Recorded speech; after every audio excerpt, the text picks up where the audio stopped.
Hi, boys and girls. Miss Kubera here, and today I am bringing you a yarn project.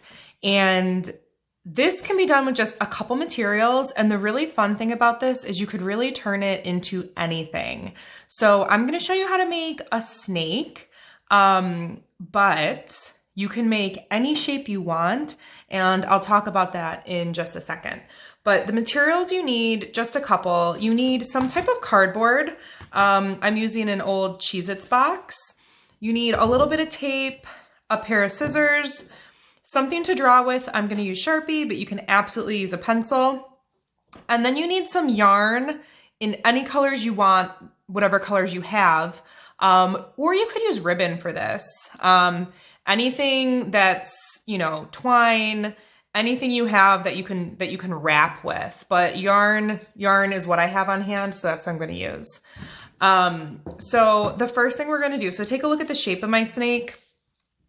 I have mine kind of coming to a point, but snakes come in tons of different, slinky shapes. So you can really make your snake however you want. I'm going to do like a wide head, kind of come in a little bit, and then just like twist my body and then bring it down to a point. So I'm going to take the back of my Cheez-Its box. I'm going to draw here, and I am just going to sketch it on here. I'm going to start with the head. You can make it as wide or as narrow as you want. And that's going to be my snake. So that's all we need the pencil for. We don't need that again. And now I'm just going to cut it out. I like to bubble cut it a little bit, make it a little bit easier to hold.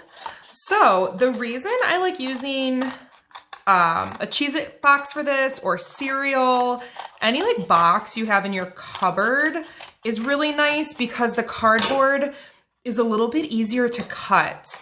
When you are using like an Amazon box, that cardboard is really thick and it's tougher to cut through, especially if you are curving these shapes. So if you have something like this on hand, I would definitely recommend this. So this project is awesome for any age. Now in school, I would do a project like this with pre-K 4. We make, in different years past, we've made triangle Christmas trees and we've strung beads for like ornaments. I've done stars with pre-K 4, but you can really do it with any age. And the thing is, with the pre-K kids, I would have to pre-cut this. So, we need a parent's help for that. But for an older age, kindergarten, first, second, as you go up, all the kids can do this themselves. So that's why really this can be done with any grade. Okay, so let me grab my yarn. So I'm going to take a piece of yarn. You don't want it too long because it starts to get tangled. I've noticed, especially with the little kids, they struggle with longer pieces. So you don't want your yarn too long. And then you just need a little piece of tape. And I'm going to start at the tail, and I'm just going to tape my yarn down to the tail.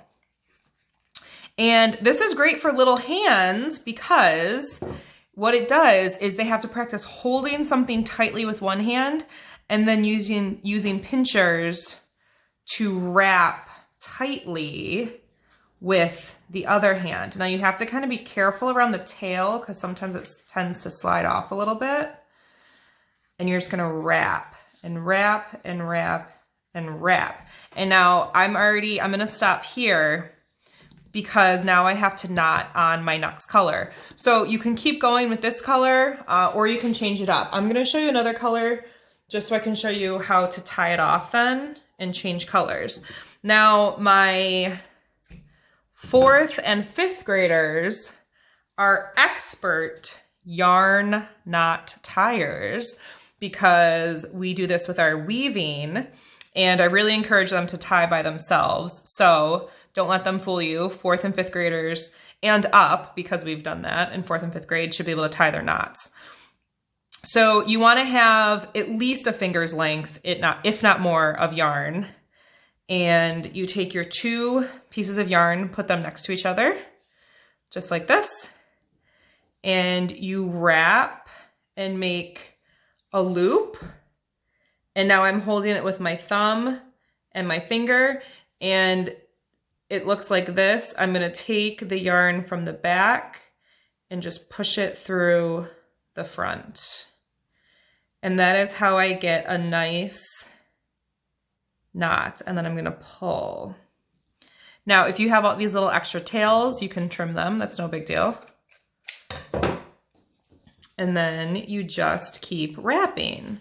So the younger kids are gonna need a little bit of help with that, but this is great for siblings. So if you have an older one that can wrap or that can help tie, that is really nice. So then I'm just gonna keep going. I'm just gonna keep adding colors and fill in my entire snake, and then I'll come back and show you how to kind of tie it off. All right, so I am just about ready to finish off the snake. And I wanna show you when you're just about to the end, I'm not gonna, for this one, I kind of like really went to the very end, which you can definitely do, and just kind of keep wrapping, keep wrapping. This one I'm gonna show you another way. And what I'm gonna do is, I'm just gonna take some of my yarn and tuck it through some of the pieces that are already really wrapped tightly. I'm gonna go once, I'm gonna go twice, and then I'm even gonna tie a little knot in my yarn. And just kind of tug and just get that to stay. Let me wrap it even one more time. And then I'm gonna trim, and now this yarn isn't gonna go anywhere. So something you could do too, if you have a little bit of space at the end, is you could add little eyes. Or you can even add, like if you had little googly eyes, that would be so cute. Or you could cut eyes out of paper and add little eyeballs. When I have like a little sticking out here, I might trim just a little bit of that yarn. So this is really fun, really easy. It does take some time, especially with tying all the knots, but it's a really fun project, especially you can do like outside, sitting underneath trees. It's a really nice kind of just like chill project that can be done inside or outside with just a couple materials. So I hope you give it a try. And if you do, please email me pictures of your snakes, or if you cut your cardboard into a different shape, I would absolutely love to see it.